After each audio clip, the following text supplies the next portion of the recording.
Një numër I madh I besimtarëve të fesë islame me të përfunduar lutjet e së premtes në xhaminë e Kusarve ju përgjigjen thirrjes së Bashkisë Islame për të dhuruar gjak.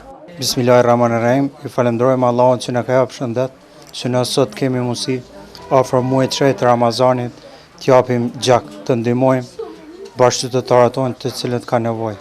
Edhe imamet e xhamive dhuruan gjithashtu.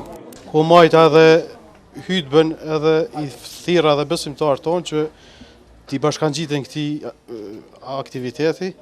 Ky aksion është nisë me Bashkisë Islame në prag të muajit të shenjtë të Ramazanit, po I kryetari I Bashkisë Islame në Gjakov, Ahmet Hoxha.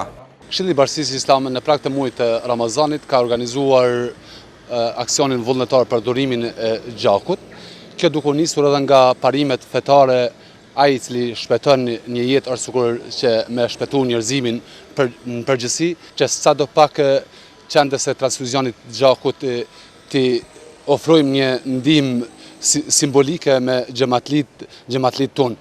Një nismë e tillë do të vazhdojë edhe në të ardhmen, pohoi kryetari I Bikut në Gjakov, Ahmet Hoxha.